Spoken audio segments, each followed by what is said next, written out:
सभी को मेरा सलाम। मेरा नाम मोहसिन है और आज जो टॉपिक हम डिस्कस करने वाले हैं वो है सेंटेंस।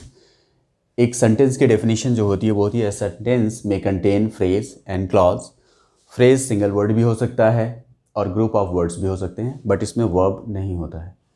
क्लॉज जो होता है, क्लॉज एक सिंगल सब्जेक्ट रखता है और एक वर्ब रखता है, क्योंकि सब्जेक्ट होगा तो ऑब्वियसली उसके बारे में कुछ ना कुछ बात की जा रही होगी, तभी उसमें सब्जेक्ट का एग्जिस्टेंस है। यानी सब्जेक्ट होगा तो वर्ब होगा, और जहाँ पे वर्ब होगा वहाँ पे सब्जेक्ट का आना अनिवार्य है, मैंडेटरी है।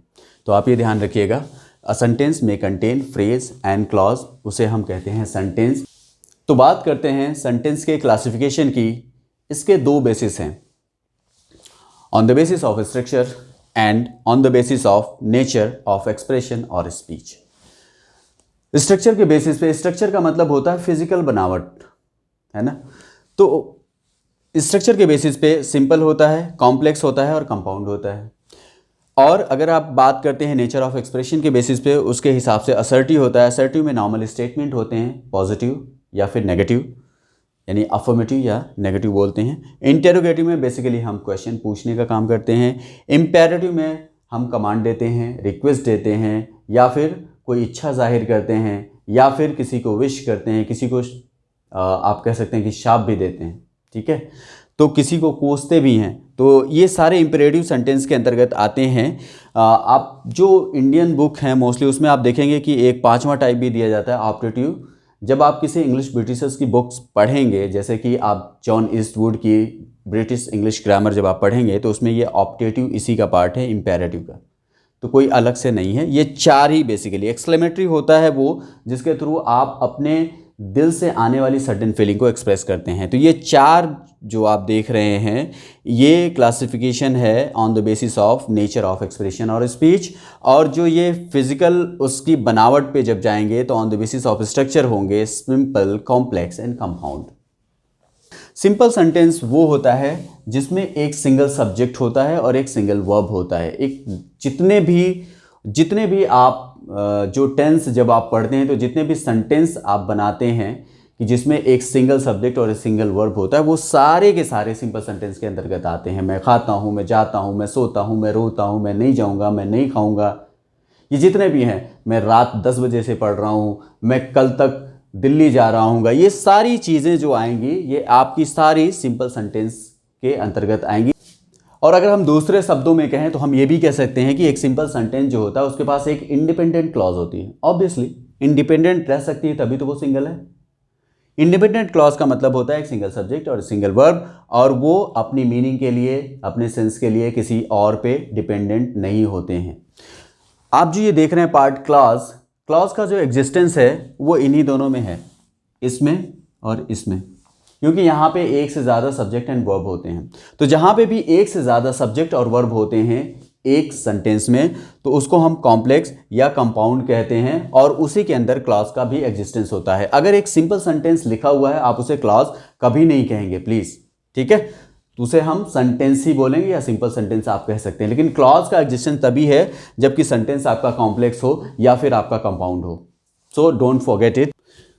तो आइए एक एक करके देखते हैं सेंटेंस का classification.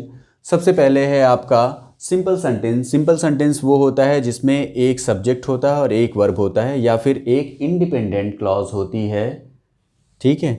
For example, he write a letter, वह एक खत लिखता है। इसकी कहीं पे भी कोई भी डिपेंडेंसी नहीं है, ये सेंटेंस अपने आप में कंप्लीट है, ठीक है। मैं यहाँ पे एक्शन की बात नहीं कर रहा हूँ कि एक्शन कंप्लीट है या नहीं है, मैं कह रहा हूँ कि इसकी मीनिंग कंप्लीट है। जो ये कहना चाह रहा है कि वह एक खत लिखता है, वो कंप्लीट सेंस दे रहा है यहाँ पे। उसी तरह से the earth revolves around the sun, इसका मतलब ये है कि पृथ्वी सूरज के चारों तरफ घूमती है या चक्कर लगाती है। ये भी अपने आप में एक कंप्लीट सेंटेंस है। तो जिसे आप यहाँ पे आप देख रहे हो कि एक सिंगल सब्जेक्ट है और एक आपका सिंगल वर्ब है। यहाँ पे भी द अर्थ एक सिंगल सब्जेक्ट है और रिवॉल्व्स एक सिंगल वर्ब है। तो आप देख रहे हैं कि एक सिंगल सब्जेक्ट और एक सिंगल वर्ब वाले स्ट्रक्चर को हम क्या कहते हैं, सिंपल सेंटेंस कहते हैं, या फिर ये अपने आप में एक कंप्लीट सेंस दे रहे हैं, इस वजह से हम इनको इंडिपेंडेंट क्लॉज भी कह सकते हैं, ठीक है। उसके बाद आते हैं, ऐसे बहुत सारे एग्जाम्पल हैं, अगर आप चाहें तो जितने भी सेंटेंस हैं जिसमें सिंगल सब्जेक्ट और सिंगल वर्ब है वो सारे सिंपल सेंटेंस की कैटेगरी में आते हैं। उसके बाद आते हैं कॉम्प्लेक्स सेंटेंस। कॉम्प्लेक्स सेंटेंस वो होता है जिसमें एक प्रिंसिपल क्लॉज होती है। प्रिंसिपल क्लॉज को ही हम इंडिपेंडेंट क्लॉज भी कहते हैं और मेन क्लॉज भी कहते हैं। ध्यान रखिएगा यहां पे जो मैंने लिखा है ये वन, यहां पे मैं इम्फेसाइज कर दे रहा हूं ताकि आप समझ जाएं। वन बहुत इंपॉर्टेंट है क्योंकि इसमें सिर्फ और सिर्फ एक प्रिंसिपल क्लॉज या एक इंडिपेंडेंट क्लॉज या फिर सिंगल आपकी मेन क्लॉज होगी और उसके पास एक या एक से ज़्यादा सबऑर्डिनेट क्लॉज होंगे। ये आगे हम एग्जाम्पल के थ्रू देखेंगे। आप देखिए यहाँ पे एक एग्जाम्पल लिखा हुआ है कि वी रिटर्न, हम वापस लौट आए, व्हेन द सनसेट, जब सूरज डूबा। तो ये जो सेंटेंस है ये सिंपल पास्ट या फिर कह लें आप पास्ट इंडेफिनिट में है। तो यहाँ पे आप देखेंगे कि अगर ये वाला पोर्शन मैं हटा दूं इसमें से, तो आप ये वाला पोर्शन अगर मैं ओमिट कर दूं यहाँ पे, तो आप देखेंगे कि व्हेन द सनसेट, जब सूरज डूबा, ये कंप्लीट सेंस बिल्कुल भी नहीं दे रहा। जब सूरज डूबा क्या, इसके या तो पहले कुछ आएगा या फिर इसके बाद में आएगा। तो इसी तरह से यहाँ पे आप देखेंगे कि इसके पहले आ चुका है we return when the sunset, यानी ये सेंस, इसका जो मीनिंग है या इसका जो सेंस है, इसको कंप्लीट करने के लिए आपको इस वाली क्लॉज का सहारा लेना पड़ेगा। इस वजह से ये आपकी प्रिंसिपल क्लॉज है और ये आपकी सब ऑर्डिनेट क्लॉज हैं या फिर डिपेंडेंट क्लॉज हैं। आप उसी तरह से आप दूसरे एग्जाम्पल में देखिए, as we try to enter the inn, जैसे ही हमने होटल के अंदर जाने की कोशिश की, the innkeeper said that, in keeper यानी रिसेप्शनिस्ट है क्योंकि उसी को सारी जानकारियां होती हैं कि रूम अवेलेबल हैं या नहीं है किसी होटल के रिगार्डिंग। तो the innkeeper said that there was no room, कि वहाँ पे कोई भी रूम खाली नहीं था। यहाँ पे आप देखेंगे कि as we try to enter the inn, जैसे ही हम लोगों ने रूम के अंदर जाने की कोशिश की, तो यहाँ पे एक सब्जेक्ट आपको मिल गया और यहाँ पे ये आपको एक वर्ब मिल गया। तो एक तो क्लॉज आपकी ये हो गई, ठीक है। दूसरी क्लॉज आप यहाँ पे देखेंगे that there was no room, ये आपका इंट्रोडक्टरी सब्जेक्ट है और ये आपका लिंकिंग वर्ब है। यहाँ पे भी आपको सब्जेक्ट, एक सब्जेक्ट तो ये हो गया, एक सब्जेक्ट आपका ये हो गया, यानी दो क्लॉज हैं इसमें, ये भी डिपेंडेंट क्लॉज है और ये भी आपका डिपेंडेंट क्लॉज है। तो इसमें जो प्रिंसिपल क्लॉज है वो ये है, the innkeeper said, the innkeeper said, ये आपकी जो है प्रिंसिपल क्लॉज है क्योंकि इन कीपर सेड, सेड जो होता है वो आपका यहाँ पे किसी भी ऑब्जेक्ट की इसको ज़रूरत नहीं है, तो ये अपने आप में एक कंप्लीट सेंस दे रहा कि इनकीपर ने कहा यानी रिसेप्शनिस्ट ने कहा। बाकी ये जो दोनों क्लॉज हैं ये दोनों डिपेंडेंट क्लॉज हैं। इस पे ये अकेले, they can not stand alone. Independent clause they can stand alone, dependent clause they can not stand alone. जहां से आप ये देख रहे हैं कि as we try to enter the inn, ये भी डिपेंडेंट है। डैट, उसके बाद देखेंगे यहाँ पे, यहाँ से लेकर के that there was no room, ये भी आपका डिपेंडेंट क्लॉज है। तो प्रिंसिपल जो क्लॉज होगी या इंडिपेंडेंट जो क्लॉज होगी, द इनकीपर सेड, ये आपका प्रिंसिपल क्लॉज है। बहुत ही ईजी है समझना, और भी इसके एग्जाम्पल हम देख लेते हैं। तो दूसरा एग्जाम्पल देखिए, when ever he heard the question, when ever, जब भी कभी उसने ये सवाल सुना। यहाँ पे एक सब्जेक्ट आप देख रहे हैं ये है और वर्ब आपकी ये है, तो subject one and verb one, ठीक है। उसके बाद the old man who lived in that house, दूसरी डिपेंडेंट क्लॉज आपको ये मिल गई जहाँ पे हु जो है आपका सब्जेक्ट है, क्योंकि हु किसको रिफर कर रहा है, ओल्ड मैन को, ठीक है। लिव्ड आपका दूसरी वर्ब मिल गई, इन दैट हाउस ये आपका प्रीपोजिशनल ऑब्जेक्ट हो गया, पूरा ये प्रीपोजिशनल फ्रेज हो गया। That the earth is flat, तीसरी इंडिपेंडेंट क्लॉज आपको ये मिल गई। यहाँ पे आप देखिए कि अर्थ जो है आपका सब्जेक्ट 3 है और इज जो है यहाँ पे आपका लिंकिंग वर्ब है, यानी ये आपका वर्ब 3 है।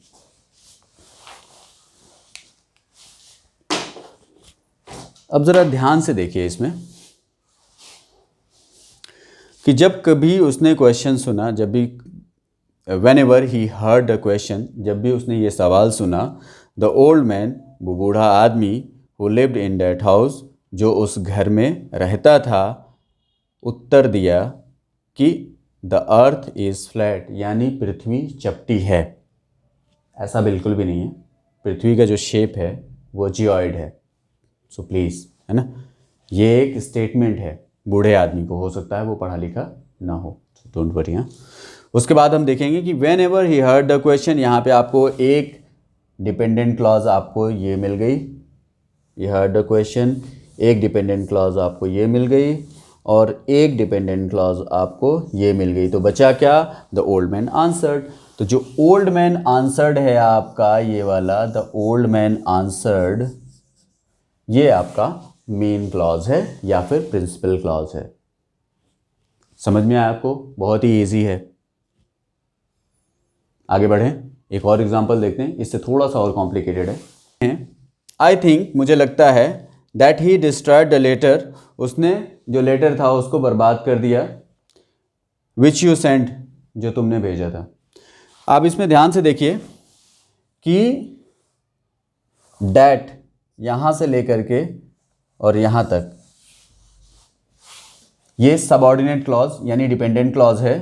आई थिंक आपका ये आपका मेन क्लॉज है, ठीक है। आई थिंक आपका मेन क्लॉज है, that he destroyed the letter ये आपका सबऑर्डिनेट क्लॉज है और विच यू सेंट ये भी आपका सबऑर्डिनेट क्लॉज है। फर्क बस इतना है कि ये सबऑर्डिनेट क्लॉज इस वाले सबऑर्डिनेट क्लॉज की सबऑर्डिनेट क्लॉज है। यहां पे जो विच यू सेंट, जो ये वाली जो डिपेंडेंट क्लॉज है, ये इसकी सबऑर्डिनेट क्लॉज है, यानी जो मेन क्लॉज है उसकी सबऑर्डिनेट क्लॉज के अंदर एक और डिपेंडेंट या सबऑर्डिनेट क्लॉज है। इंटरेस्टिंग स्ट्रक्चर है ना। तो आई थिंक हमने जितने भी एस्पेक्ट थे सारे कॉम्प्लेक्स सेंटेंस के वो हमने कवर कर लिया। अब चलते हैं कंपाउंड पे। तो कंपाउंड सेंटेंस वो सेंटेंस होता है जिसमें दो या दो से ज्यादा इंडिपेंडेंट क्लॉज होती हैं, या उसमें एक कॉम्प्लेक्स सेंटेंस का स्ट्रक्चर हो सकता है और एक आपका सिंपल सेंटेंस हो सकता है, या उसमें दो कॉम्प्लेक्स सेंटेंस हो सकते हैं। शर्त क्या है? शर्त यह है कि इसमें कम से कम दो इंडिपेंडेंट क्लॉज या फिर दो प्रिंसिपल क्लॉज होनी चाहिए। तो जब मैं बात कर रहा हूं कि दो कॉम्प्लेक्स सेंटेंस होंगे तो इसमें इंडिपेंडेंट क्लॉज कहां से आई है? कॉम्प्लेक्स सेंटेंस में एक इंडिपेंडेंट क्लॉज होती है। मैं कह रहा हूं दो कॉम्प्लेक्स सेंटेंस एक साथ आ सकते हैं, उन्हें हम कंपाउंड बोलेंगे। तो यानी दो कॉम्प्लेक्स सेंटेंस आने का मतलब दो इंडिपेंडेंट क्लॉज होना जरूरी है। उसी तरह से मैं बोल रहा हूं कि एक सिंपल सेंटेंस मैंने पहले ही बताया कि इंडिपेंडेंट होता है। अगर एक सिंपल सेंटेंस आ गया और एक कॉम्प्लेक्स सेंटेंस आ गया तो कॉम्प्लेक्स सेंटेंस में भी तो एक इंडिपेंडेंट क्लॉज होती है। यानी इसके लिए शर्त क्या है कि इसमें दो, मैं यहां पे एम्फेसाइज कर रहा हूं इसको, ये देखिए हाईलाइट कर रहा हूं, ये दो या फिर दो से ज्यादा प्रिंसिपल या इंडिपेंडेंट क्लॉज हो सकती हैं और they will be joining together by coordinating conjunction. कौन कौन से हैं conjunction? And, or, but, for, so, yet और while, nor, else, therefore, etcetera. For example एक छोटा सा बहुत ईजी सा एग्जाम्पल दिया हुआ, द वे वॉज लॉन्ग, रास्ता बहुत लंबा था, और and the night was cold, और रात बहुत ठंडी थी। यानी रास्ता लंबा था और रात ठंडी थी।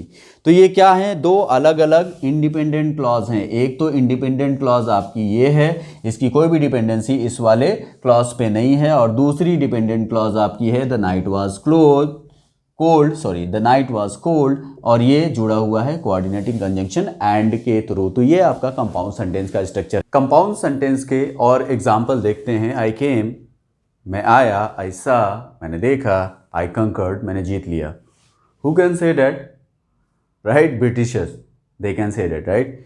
वो आए इंडिया में, उन्होंने वहाँ पे कास्ट के बेसिस पे विभाजन देखा, डिवीज़न देखा, रिलीजन के बेसिस पे डिवीज़न देखा, आपस में लड़ते रहते थे वो देखा, और उन्होंने क्या किया, हम पे राज किया। राइट।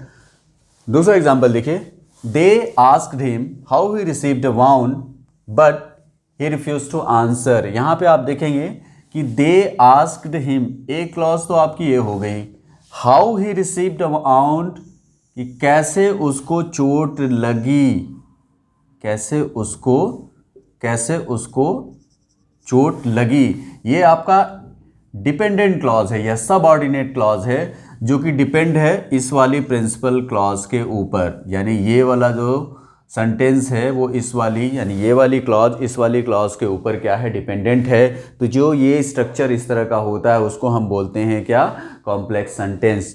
बट साथ ही एक सिंपल सेंटेंस आपका जुड़ा हुआ है, ही रिफ्यूज टू आंसर, उसने बताने से मना कर दिया, एक कोऑर्डिनेटिंग कंजंक्शन के थ्रू। तो जो ये स्ट्रक्चर आप देख रहे हैं कि कॉम्प्लेक्स सेंटेंस कोऑर्डिनेटिंग कंजंक्शन के थ्रू जुड़ा हुआ है, तो सिंपल सेंटेंस क्या होती है कि इंडिपेंडेंट क्लॉज होती है। तो अगर ये इंडिपेंडेंट क्लॉज है, अगर ये आपकी इंडिपेंडेंट क्लॉज है, एक तो ये हो गई आपकी इंडिपेंडेंट क्लॉज, और दे आस्क्ड हिम, ये आपकी एक और इंडिपेंडेंट क्लॉज हो गई।